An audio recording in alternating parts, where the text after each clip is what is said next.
Aldo Leopold, जिसके बारे में हमने शुरू में बात करी थी, ये एक वेल नोन अमेरिकन फॉरेस्टर है और इन्होंने अपना एक्सपीरियंसेस को छोटे छोटे ऐसे के रूप में एक बुक में लिखा जिसका नाम है सैंड काउंटी एल्मेनेक।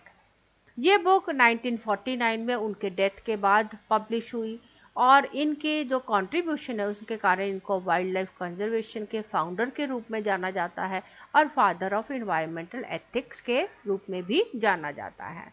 लियोपोल्ड ने इस बुक में कई सारे अपने एक्सपीरियंसेस एक्सप्लेन किए हैं, जिसमें उन्होंने एक एक्सपीरियंस एक्सप्लेन किया है कि उन्होंने देखा कि एक फॉरेस्टर ने एक वुल्फ को मार दिया, तो उससे उनको ये एहसास हुआ कि अगर इस तरह से हम वुल्फ को मारते रहेंगे, जंगली जानवर को मारते रहेंगे, तो ये जंगली जानवर भी किसी तरह से हमारी फूड चेन का एक हिस्सा है।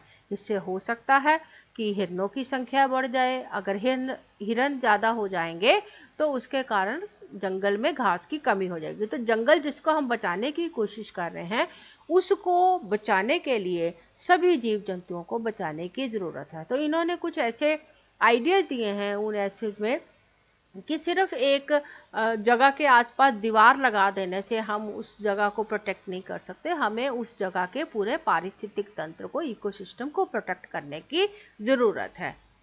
It is almost impossible to imagine that an ethical relationship with Earth can exist without love, respect, and for admiration for Earth and considering philosophical values। तो इनका यह विचार है कि अर्थ के साथ हमारा एक नैतिक संबंध नहीं हो सकता, एथिकल रिलेशनशिप नहीं हो सकता जब तक हम धरती को प्यार नहीं करते, उसकी सम्मान नहीं करते और उसको हम फिलोसॉफिकल वैल्यूज़ के अनुसार हम उसको प्रोटेक्ट करने की कोशिश नहीं करते। यानी धरती के साथ हमारा जो रिलेशनशिप है वो धरती के प्रति रिस्पेक्ट, उसके प्रति प्यार और फिलोसॉफिकल वैल्यूज़ के ऊपर डिपेंड करता है। इन्हीं का एक और थॉट है, a thing is right when it tends to preserve the integrity, stability and beauty of the biotic community. Biotic community का मतलब क्या होता है? Biotic community means that all the living organisms which are present in that area. So it contains human beings as well as other organisms. The biotic community should be regarded as a moral community so that it can include more and more beings and humans should act as good members of biotic community. यानी हमें जो biotic community है इसमें ज़्यादा से ज़्यादा organism को शामिल करना चाहिए और ह्यूमन बींग्स को अच्छे मेंबर्स की तरह सभी जो बाकी कम्युनिटी के मेंबर्स हैं उनको प्रोटेक्ट करने की कोशिश करनी चाहिए। So as per this quote, a thing is right when it tends to preserve the integrity, stability and beauty of biotic community. It is wrong when it tends otherwise. यानी वो सब कार्य अच्छे हैं जिससे कुदरत की स्टेबिलिटी यानी उसकी स्थिरता बनी रहे, इंटेग्रिटी यानी वो अखंड रहे, उसकी खूबसूरती बनी रहे, वो सब कार्य अच्छे हैं।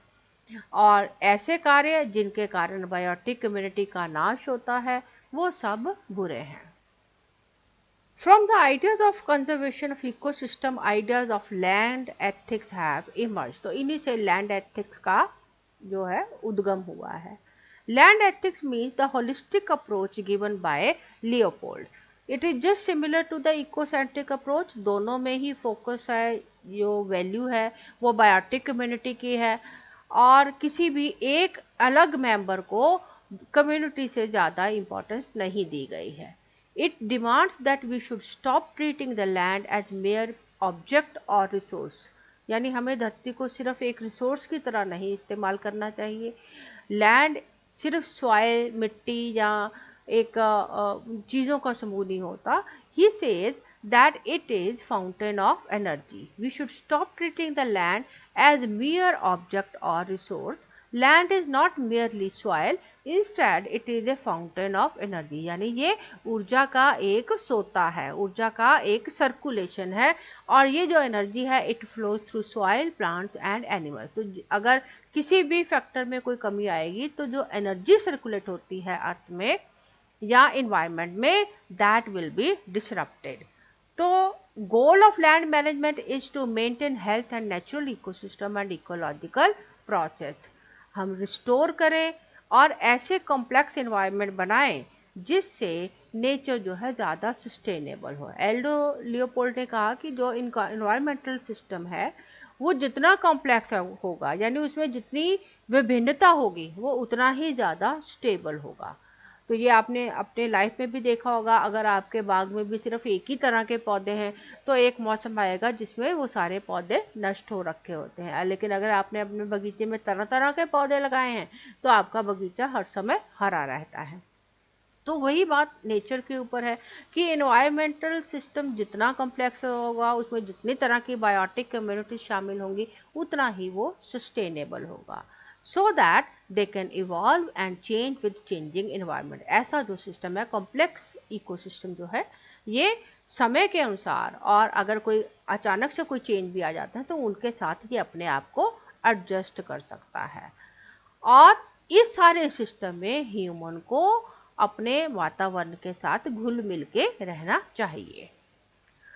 अब आगे हमारे पास एक एथिकल व्यू आ जाता है, that is given by Peter singer. Another new ethical tradition is animal rights or animal liberation, which is related to wildlife management and conservation.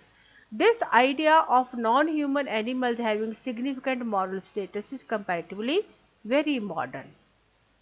और इसका ज़्यादा श्रेय जाता है पीटर सिंगर को, जो कि ऑस्ट्रेलियन एथिकल और पॉलिटिकल फिलोसोफर है। इन्होंने कई सारी बुक्स लिखी, सबसे ज़्यादा फेमस बुक है इनकी एनिमल लिबरेशन, जो कि 1975 में पब्लिश हुई।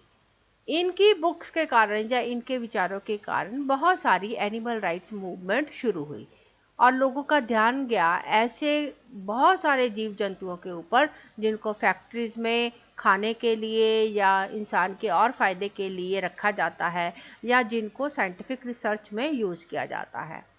आमतौर पे हम सभी जो जीव जंतु या सभी जो हमारे आसपास की चीज़ें हैं उनको 3 कैटेगरीज में बांटते हैं, सेंटिनेंट, those which are having self awareness, and sentient which are not having self awareness। इसके कंपैरिजन में जो दूसरे फिजिकल ऑब्जेक्ट्स हैं they are इनसेंटिनेंट।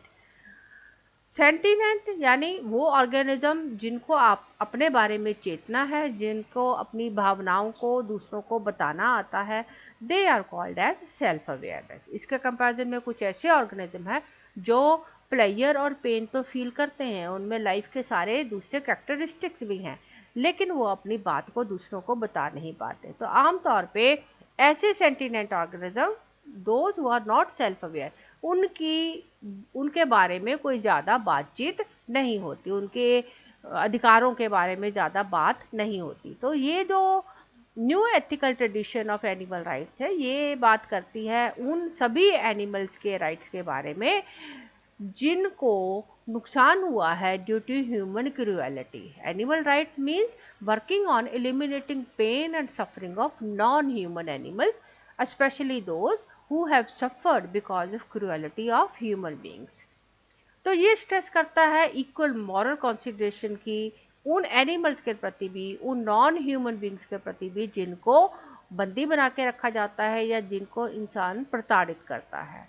There is need to conserve all those animal species which are endangered और which are causing danger to other native species। जैसे किसी भी organism को एक से दूसरी पर्यावरण में ले जाया जाता है तो उस पर्यावरण की अपनी जो जातियां होती हैं, जो स्पीशीज हैं, उनके ऊपर कई बार बुरा प्रभाव पड़ता है। तो ऐसी स्पीशीज जो कि बाहर से लाई जाती हैं, they are called as exotic animals और इंट्रोड्यूस स्पीशीज। तो इंट्रोड्यूस स्पीशीज के कारण जो नेटिव स्पीशीज है, यानी उस जगह की अपनी रहने वाली स्पीशीज हैं, उनकी संख्या के ऊपर प्रभाव पड़ता है।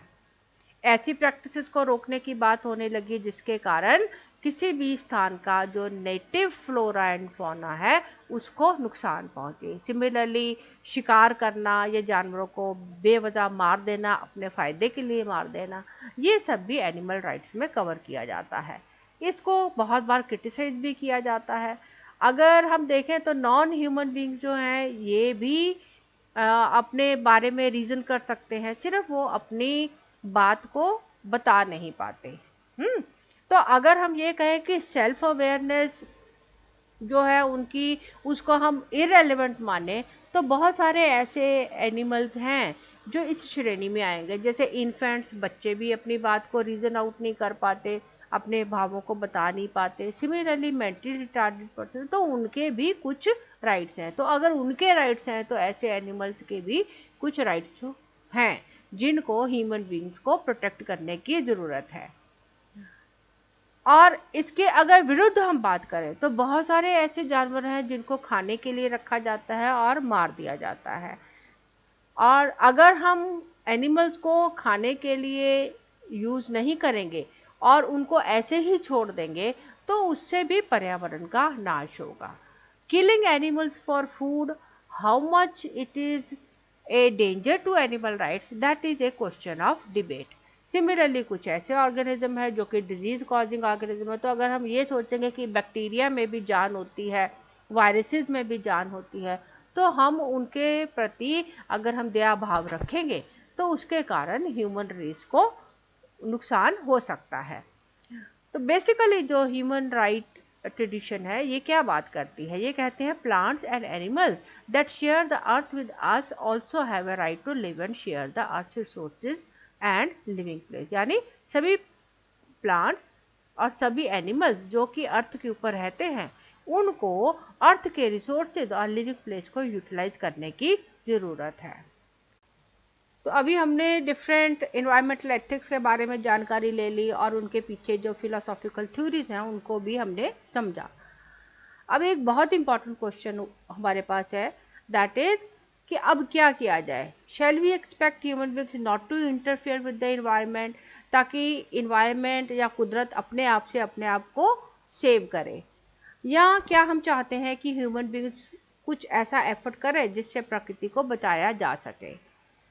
What is the value of humanly restored environment compared with the originally natural environment?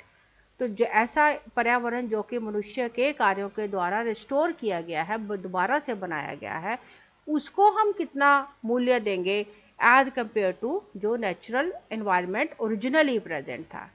देखा जाए तो non interventional management policies they also might conflict with the rights ethic.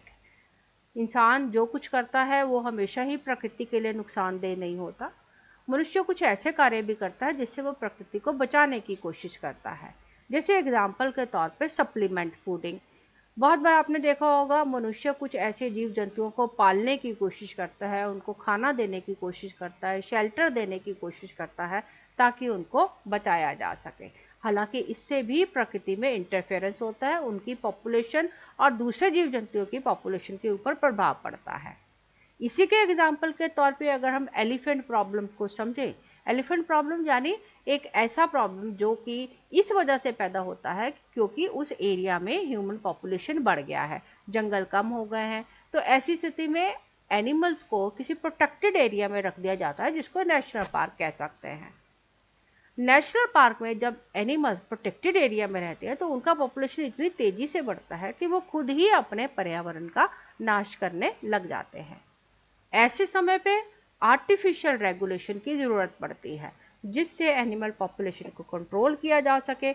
ऐसे एग्जाम्पल आप एनिमल्स में भी देख सकते हैं, प्लांट्स में भी देख सकते हैं, और एनिमल्स में एलिफेंट्स में देख सकते हैं, रैट्स में देख सकते हैं, डॉग्स में देख सकते हैं, जिसमें पॉपुलेशन को कंट्रोल किया जाता है, उसको कुदरत के सहारे नहीं छोड़ा जा सकता।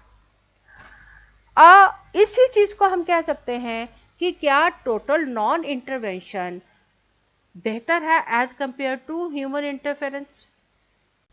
So what will be the better approach, total non-intervention or human interference? If environmental system is large enough that natural regulatory processes can operate within it, then non-intervention is expected to favor the environmental conservation. लेकिन अगर environment पहले से ही इतना खराब हो चुका है कि वो अपने आप को वापस अपने पुराने वाले रूप में नहीं ला सकता, then human intervention is a better option. According to Leopold, we should add what we have removed and remove what we have added and does not synchronize with nature. यानी ऐसी सब चीज़ें जो कुदरत के साथ मेल नहीं खाती और हमने उनको रिमूव कर दिया है तो हमें उनको वापस प्रकृति में डालने की ज़रूरत है। और अगर हमने कुछ ऐसा डाल दिया है जो प्रकृति के साथ मेल नहीं खाता तो उसको रिमूव करने की ज़रूरत है। अब ये जो एडिशन और डिलीशन है it depends how big has been the damage. अगर प्रकृति उसको अपने आप से रिस्टोर कर सकती है, then it is best to leave the nature to do its work. But if the damage is so big that it will take a very long time for nature to replenish it, then human efforts are a better option. So what is the new approach? New approach will be to establish synergy. Synergy मतलब एक ऐसी क्रिया जिसमें दो और दो मिलके पांच हो जाते हैं, यानी जिनमें भागों का साधारण योग से ज्यादा हमको आउटपुट मिलता है।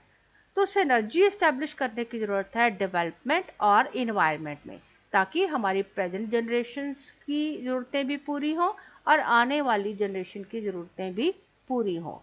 If we are truly concerned about the welfare of wild animals, we must also begin to question our own behavior.